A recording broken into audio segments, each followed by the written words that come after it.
ಇವತ್ತು ನಾವು ಅಂತಿರ್ತೀವಿ, ಏನ್ರಿ ನಮ್ಮ ಕಷ್ಟದ ಕಾಲಕ್ಕೆ ಯಾರೂ ಆಗಲಿಲ್ಲ, ನಾವು ಎಷ್ಟು ಮಂದಿಗೆ ಆಗಿದ್ದೀವಿ, ನಮ್ಮ ಕಷ್ಟದ ಕಾಲಕ್ಕೆ ಯಾರೂ ಆಗಲಿಲ್ಲ ಅಂತ ನಾವು ಭಾಳ ತಾಪ ಮಾಡ್ಕೊತೀವಿಲ್ಲ. ಇದು ಸಹಜ ಐತಿಲ್ಲ ನಮ್ಮ ಜೀವನದೊಳಗೆ. ನಮಗಿದ್ದಾಗ ಎಲ್ಲರೂ ಬಂದರು, ಕಷ್ಟದ ಕಾಲಕ್ಕೆ ಯಾರೂ ಬರಲಿಲ್ಲ ಅಂತ ಮಂದಿಗೆ ಹೀಯಾಳಿಸ್ತೀವಿ, ಮಂದಿ ಬಗ್ಗೆ ಮಾತಾಡ್ತೀವಿ. ಆದರೆ ಸತ್ಯ ಅರ್ಥ ಮಾಡ್ಕೋಬೇಕು. ನಾನು ಸುಖವಾಗಿದ್ದಾಗ, ಸಂತೋಷವಾಗಿದ್ದಾಗ ನನ್ನ ಕೈಯ 10 ಬೆರಳು ಚಪ್ಪಾಳಿ ಹೊಡಿತಾ. ಯಾವಾಗ? ನಾನು ಸಂತೋಷವಾಗಿದ್ದಾಗ. ಆದರೆ ನಾನು ದುಃಖದಾಗಿದ್ದಾಗ 10 ಬೆರಳು ಬರೋದಿಲ್ಲ, ಕಣ್ಣೀರು ಒರೆಸಕ್ಕೆ ಒಂದೇ ಬೆರಳ ಬರ್ತೈತಿ. ಅಂದಮೇಲೆ ಸಂತೋಷದಾಗಿದ್ದಾಗ ನನ್ನ ಕೈಯನ್ನು 10 ಬೆರಳು ಬಂದು, ದುಃಖದಾಗಿದ್ದಾಗ ನನ್ನ ಕೈಯನ್ನು 10 ಬೆರಳ ನನಗೆ ಬರಂಗಿಲ್ಲ ಅಂದಮೇಲೆ ಮಂದಿ ಬರ್ತಾರೆ ಅನ್ನುವ ನಿರೀಕ್ಷೆ ಯಾಕೆ ಅನ್ನೋದು ಕಲಿಬೇಕು ಮನುಷ್ಯ.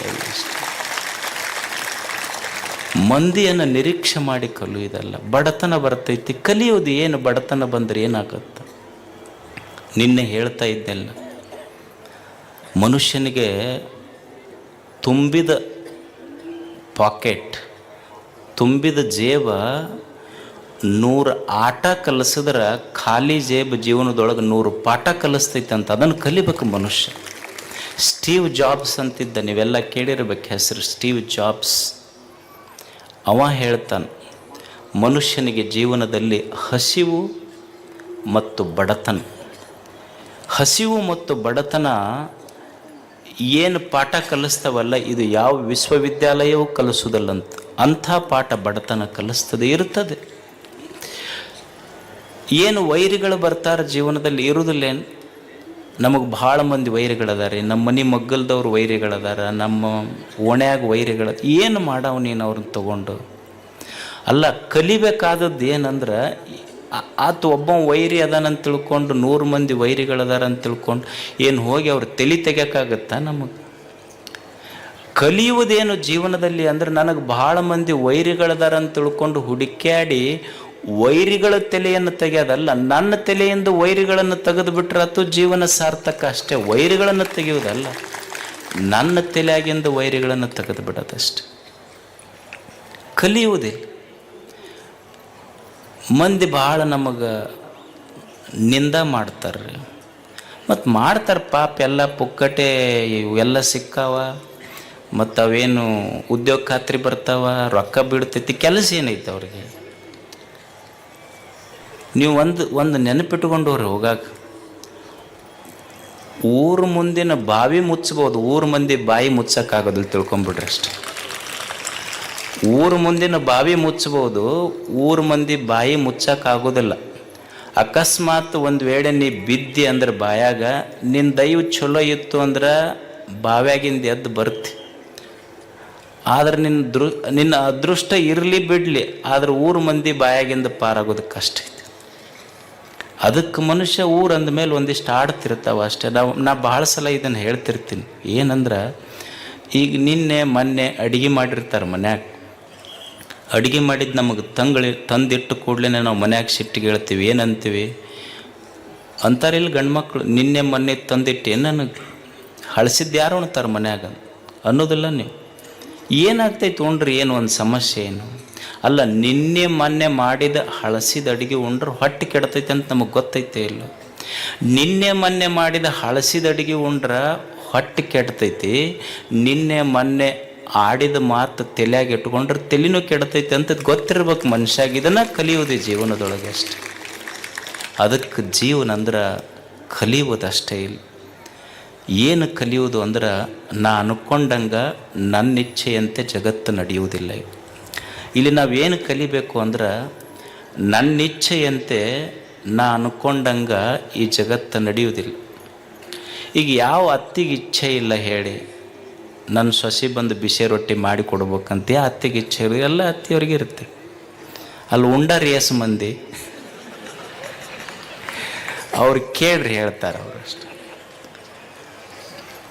ಆಕೆ ಕನ್ಯಾ ನೋಡಕ್ಕೆ ಹೋದ್ಲ ಅತ್ತಿ, ಹೋದಾಗ ಕೇಳಿ ಏನು ಬರ್ತೈತಿ ನಾನು?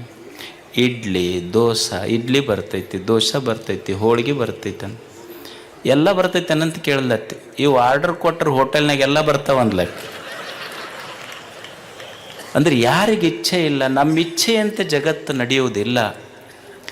ಇಲ್ಲಿ ಕಲಿಬೇಕಾದದ್ದು ಏನು ಜೀವನದೊಳಗೆ ಅಂದ್ರೆ, ನನ್ನಿಚ್ಛೆಯಂತೆ ನನ್ನ ಜೀವನ ಜಗತ್ತು ನಡೆಯುವುದಿಲ್ಲ, ಜಗದ ಇಚ್ಛೆಗೆ ನನ್ನ ಜೀವನವನ್ನು ಹೊಂದಿಕೊಂಡು ಬದುಕುವುದೈತಲ್ಲ ಅವರಿಗೆ ಸಂತರಂತ ಕರೀತಾರೆ. ಇದನ್ನು ಕಲಿಯೋದು ಮನುಷ್ಯ. ಬುದ್ಧ ಇದರ ಅರ್ಥ ಇರುವುದನ್ನು ಇದ್ದಂತೆ ಸ್ವೀಕರಿಸುವವನಿಗೆ ಬುದ್ಧ ಅಂತ ಕರೀತಾರೆ. ಒಪ್ಪುಕೊಳ್ಳೋದು ಜೀವನದೊಳಗೆ. ಏನು ವಯಸ್ಸಾತು, ವಯಸ್ಸಾದ ಕೂಡಲೇ ಏನಂತೀರಿ ನೀವು? ಏನು ರೀ ಸ್ವಸ್ಥರು ಮಕ್ಕಳು ಒಟ್ಟು ನಮಗೆ ಸೇರೋದಿಲ್ಲ.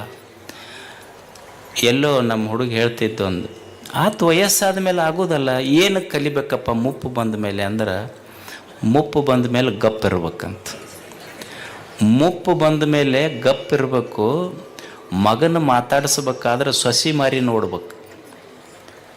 ನನ್ನ ರೊಕ್ಕ ಎಣಸಕ್ಕೆ ನಾನಾ ಕಳ್ಳಾಗಬೇಕು. ಶಟ್ಕೊಂಡು ಕುಂತ್ರ ಶಟ್ಕೊಂಡು ಊಟ ಬಿಟ್ಟರೆ ಹೆಂಡತಿ ರಂಭಿಸ್ತಾಳ ಅನ್ನೋದು ತಲೆಯಾಗಿಂದ ಬಿಟ್ಟಿರಬೇಕು. ಮುಪ್ಪು ಬಂದ ಮೇಲೆ ಗಪ್ಪಿರ್ಬೇಕಂತಿಷ್ಟು ಕಲಿಬೇಕು ಮನುಷ್ಯ. ಕಲಿಯುವುದಿಲ್ಲ ಅಷ್ಟೇ ಜೀವನದೊಳಗೆ. ಅದಕ್ಕೆ ಜೀವನ ಇದ್ದಂತೆ ಸ್ವೀಕರಿಸುವವನಿಗೆ ಸಂತ ಅಂತ ಕರೀತಾರೆ, ಜ್ಞಾನಿ ಅಂತ ಕರೀತಾರೆ. ಯಾಕಂದ್ರೆ ನಾನೇನು ಬಯಸ್ತೀನಲ್ಲ, ನಾನಿರುವುದು ವರ್ತಮಾನದಲ್ಲಿ, ನನ್ನ ಬಯಕೆಗಳಿರುವುದು ಭವಿಷ್ಯತ್ತಿನಲ್ಲಿ. ಅಂದ್ರೆ there is a difference, gap. ವರ್ತಮಾನಕ್ಕೂ ಭವಿಷ್ಯಕ್ಕೂ ಗ್ಯಾಪ್ ಇದೆ. ಅದಕ್ಕೆ ವರ್ತಮಾನದೊಳಗೆ ಏನು ಸಿಗುತ್ತದೆ, ನಿನ್ನೆ ಸತ್ತು ಹೋಗಿದೆ. Yesterday is dead, tomorrow is not yet born, what I have with me is today. ಇವತ್ತು ನನ್ನ ಕೈಯಾಗ ದೇವರು ಕೊಟ್ಟಾನಲ್ಲ, ಈ ಕ್ಷಣವನ್ನು ಅನುಭವಿಸುವುದಷ್ಟೇ, ಸಂತೋಷ ಪಡೋದು. ಇರುವುದನ್ನು ಇದ್ದಂತೆ ಸ್ವೀಕರಿಸುವುದು. ದೇವರು ನಮಗೇನು ಕೊಟ್ಟಾನ ಅದನ್ನು ನೋಡಿ ಸಂತೋಷ ಪಡಬೇಕು. ಅದು ಜೀವನ. ಒಬ್ಬರು ಗುರುಗಳು, ಅವ್ರ ಹತ್ರ ಒಂದು 3 ಜನ ಶಿಷ್ಯರು ಅಭ್ಯಾಸ ಮಾಡಿದರು. ಒಂದು ಗುರುಕುಲ ಇತ್ತದು. 3 ಜನ ಅವ್ರ ಹತ್ರ ಅಧ್ಯಯನ ಮಾಡಿ ಹೋದರು. ಹೋಗಿ ಮತ್ತೆ ಗುರುಗಳ ದರ್ಶನಕ್ಕೆ ಬಂದರು ಆಶ್ರಮಕ್ಕೆ. ಗುರುಗಳು 3 ಊಟಕ್ಕೆ ಕೊಟ್ಟರು. ಊಟಕ್ಕೆ ಒಬ್ಬನಿಗೆ ಬಂಗಾರದ ತಟ್ಟೆ ಕೊಟ್ಟರು, ಒಬ್ಬನಿಗೆ ಬೆಳ್ಳಿ ತಟ್ಟೆ ಕೊಟ್ಟರು, ಒಬ್ಬನಿಗೆ ಮಣ್ಣಿನ ತಟ್ಟೆ ಕೊಟ್ಟರು. ಎಲ್ಲರ ತಾಟಿನೊಳಗೂ ಒಂದೊಂದು ರೊಟ್ಟಿ ಹಾಕಿದ್ರು. ಉಂಡ್ರು. 3 ರೊಟ್ಟಿ ನೀಡಿದ್ರು ಗುರುಗಳು. ಒಬ್ಬನಿಗೆ ಬಂಗಾರ ತಟ್ಟೆ, ಒಬ್ಬನಿಗೆ ಬೆಳ್ಳಿ ತಟ್ಟೆ, ಒಬ್ಬನಿಗೆ ಮಣ್ಣಿನ ತಟ್ಟೆ ಕೊಟ್ಟು 3 ಒಂದೊಂದು ರೊಟ್ಟಿ ಹಾಕಿ ಊಟ ಮುಗಿದ ಮೇಲೆ ಮಣ್ಣಿನ ತಟ್ಟೆಯಲ್ಲಿ ಬೆಳ್ಳಿ ತಟ್ಟೆಯಲ್ಲಿ ಉಂಡ ಶಿಷ್ಯರು ಗುರುಗಳಿಗೆ ಬಂದು ಹೇಳಿದರು, ಅಲ್ಲ ನೀವು ಬಹಳ ದೊಡ್ಡವ್ರಂತ ತಿಳ್ಕೊಂಡಿದ್ವಿ ನಾವು. ನಮ್ಮ 3 ಬೇರೆ ಬೇರೆ ತಟ್ಟೆ ಕೊಟ್ರಿ ನೀವು. ಅವನಿಗೆ ಬಂಗಾರ ತಟ್ಟೆ ಕೊಟ್ರಿ, ಅವನಿಗೆ ಬೆಳ್ಳಿ ತಟ್ಟೆ ಕೊಟ್ರಿ, ನನಗೆ ನೋಡಿದ್ರೆ ಬರೀ ಮಣ್ಣಿನ ತಟ್ಟೆ ಕೊಟ್ರಿ ಅಂತ ಶಿಷ್ಯ ಕಂಪ್ಲೇಂಟ್ ಮಾಡಿದ ಗುರುಗಳಿಗೆ. ಅವಾಗ ಗುರು ಹೇಳ್ದ, ನೋಡು, ಅವನಿಗೆ ಬಂಗಾರದ ತಟ್ಟೆ ಕೊಟ್ಟಿರ್ಬೋದು, ಅವನಿಗೆ ಬೆಳ್ಳಿ ತಟ್ಟೆ ಕೊಟ್ಟಿರ್ಬೋದು, ನಿನಗೆ ಮಣ್ಣಿನ ತಟ್ಟೆ ಕೊಟ್ಟಿರ್ಬೋದು. ನಿನ್ನ ಲಕ್ಷ್ಯ ತಟ್ಟೆಯ ಕಡೆ ಹೋತೆ ಹೊರತು ತಟ್ಟೆಯಲ್ಲಿ ಹಾಕಿದ ರೊಟ್ಟಿ ಒಂದೇ ಅನ್ನುವ ಕಲ್ಪನೆ ನಿನಗೆ ಬರಲಿಲ್ಲಲ್ಲ. ಜೀವನದೊಳಗೆ ಒಬ್ಬ ಹೆಚ್ಚಿರ್ಬೋದು, ಒಬ್ಬರಿಗೆ ಕಡಿಮೆ ಇರ್ಬೋದು, ಒಬ್ಬ ಶ್ರೀಮಂತ ಇರ್ಬೋದು, ಒಬ್ಬ ಬಡವಿರ್ಬೋದು, ಒಬ್ಬ ಸುಂದರ ಇರ್ಬೋದು, ಒಬ್ಬ ಕಪ್ಪಿರ್ಬೋದು. ಆದರೆ ದೇವರು ನಮ್ಮ ತಟ್ಟೆಯಲ್ಲಿ ಸುಂದರವಾದ ಜೀವನವನ್ನು ಹಾಕಿದ್ದಾನೆ. ಈ ಜೀವನವನ್ನು ಏನು ಆಯುಷ್ಯ ಕೊಟ್ಟಾನ ಅವನಿಗೆ ಸಂತೋಷ ಆಗುವಂಗೆ ಬದುಕಿ ಹೋಗುವುದೇ ನಿಜವಾದ ಜಾತ್ರೆ. ಇದು ಜೀವನದ ಉದ್ದೇಶ ಅಷ್ಟೆ. ಇಲ್ಲೇನು ಯಾರೂ ಖಾಯಮಿರಾಕ್ಕೆ ಬಂದಿಲ್ಲ. 4 ದಿವಸ ಇರ್ತೀವಿ. ಇರೋದ್ರಾಗ ಚಂದ ಹೊಂದ್ಕೊಂಡು ಎಲ್ಲರೂ ಕೂಡ ಇದ್ದು ಹೊಂದ್ಕೊಂಡು ಹೋಗೋದಷ್ಟೇ. ಕಲಿಯೋದು. ಈಗ ಶಾಲ್ಯಾಗ ಕಲಿಸ್ತಾರೆ, ಇಲ್ಲಿ ನಿಮಗೆ ವ್ಯಾಕರಣ ಕಲಿಸ್ತಾರೆ. ವ್ಯಾಕರಣದಾಗ ಏನು ಕಲಿಸ್ತಾರೆ ಹೇಳ್ರಿ? ಹೊಂದಿಸಿ ಬರೆಯಿರಿ ಅಂತ ಕಲ್ತೀರ ಇಲ್ಲ? ಹೊಂದಿಸಿ ಬರೆಯಿರಿ ಅಂತ ಕಲಿಸ್ತಾರೆ. ಏನು ಕಲಿಸ್ತಾರೆ ಅಂದ್ರೆ, ಇಲ್ಲೊಂದು ಲೈನ್ ಕೊಟ್ಟಿರ್ತಾರೆ, ಅದು ಇಟ್ಟು ಇದು 1 ಇರ್ತೈತಿ. ಆ ಕಡೆ 5ನೇ ನಂಬರ್ದು ಕೆಳಗೆ ಇಟ್ಟಿರ್ತಾರೆ. ಅಂದ್ರೆ 5ನೇ ನಂಬರ್ದು ಇಲ್ಲಿ 1ನೇ ನಂಬರ್ ಇತ್ತಂದ್ರೆ ಅದು ಕೂಡ್ತೈತೆ. ಅದು ಹೊಂದಿಸಿ ಬರೆದ್ರೆ ಪದಕ್ಕೆ ಅರ್ಥ ಬರ್ತೈತಿ, ಹೊಂದ್ಕೊಂಡು ಬದುಕಿದ್ರೆ ಜೀವನಕ್ಕೆ ಅರ್ಥ ಬರ್ತೈತಿ ಅಂತ ಕಲೀಲಿ ಅಂತ ಹೊಂದಿಸಿ ಬರೆಯಿರಿ ಕಲಿಸ್ಯಾರ ಅವರು. ಅದಕ್ಕೆ ಜೀವನದಲ್ಲಿ ಕಲ್ಕೊಂತ ಯಾರು ಕೂಡ ದ್ವೇಷ ಕಟ್ಕೊಂಡು ಇನ್ನೊಬ್ಬರಿಗೆ ಟೀಕೆ ಮಾಡಿ ಏನೂ ಕಲಿಯೋದಿಲ್ಲ, ಸಾಧಿಸುವುದೂ ಇಲ್ಲ. ಇರುವಷ್ಟು ದಿವಸ ಸಂತೋಷವಾಗಿ ಇನ್ನೊಬ್ಬರ ಮನಸ್ಸಿಗೆ ನೋವು ಮಾಡದಂಗೆ ಚಂದ ಕಾಯಕ ಮಾಡ್ಕೊತ ಬದುಕೋದೇ ನಿಜವಾದ ಜೀವನದ ಸಾಧನೆ ಅನ್ನುವಂಥ ಮಾತು ಹೇಳಿ, ಪ್ರತಿ ಕ್ಷಣ ಏನು ಜೀವನ ಕೊಟ್ಟನಲ್ಲ ಅವನನ್ನು ನೆನೆಸಿ ಬದುಕೋದಷ್ಟೇ. ಈಗ ನೀವು ಹಳ್ಳಿ ರೈತರದಿರಿ, ಹಳ್ಳಿ ರೈತರಿಗೆ ಅನುಭವ ಇರ್ತೈತಿ. ಹಳ್ಳಿ ರೈತ ಹೊಲಕ್ಕೆ ಗಳೆ ನೇಗಿಲು ಹೊಡ್ಯಕ್ಕೆ ಹೋಗ್ತಾನೆ. ಹೋಗುವಾಗ ಒಂದು ಬುತ್ತಿ ಇರ್ತೈತಿ, ಬುತ್ತಿ ಕಟ್ಕೊಂಡು ಹೋಗಿರ್ತಾನೆ. ಬುತ್ತಿ ಕಟ್ಕೊಂಡು ಹೋಗಿ ಅದನ್ನು ಬೇನಿಗಿಡದ ಬುಡಕ್ಕಿಟ್ಟು ಬುತ್ತಿ ಇಟ್ಟು ತಾನು ಗಳೆ ನೇಗಿಲು ಹೊಡ್ಯಕ್ಕೆ ಹೋಗ್ತಾನೆ. ನಾಯಿ ಬುತ್ತಿ ಮುಂದೆ ಕುಂತಿರ್ತೈತಿ, ಕಾಗಿ ಆ ಬುತ್ತಿ ತಿನ್ನಕ್ಕೆ ಬಂದಿರ್ತಾವೆ. ಅದು ಬಂದು ಬುತ್ತಿ ತಿನ್ನಕ್ಕೆ ಕಾಗಿ ಬುತ್ತಿ ತಿನ್ನಕ್ಕೆ ಬಂತು ಅಂದ್ರೆ ನಾಯಿ ಏನು ಮಾಡ್ತೈತಿ ಅಂದ್ರೆ ಆ ಕಾಗಿಗೆ ಬೊಗಳಿ ಓಡಿಸ್ತೈತಿ. ಏನೂ ತಿಳುವಳಿಕೆ ಇಲ್ಲದ ನಾಯಿಗೆ ಗೊತ್ತೈತಿ ಏನಂದ್ರೆ ಇದು ಬುತ್ತಿ ನನ್ನ ಮಾಲಕ್ಕಂದು ಅಂತ.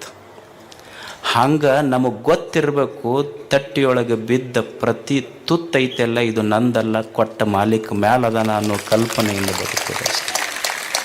ಹಾಗೆ ಬದುಕುವುದಷ್ಟೇ.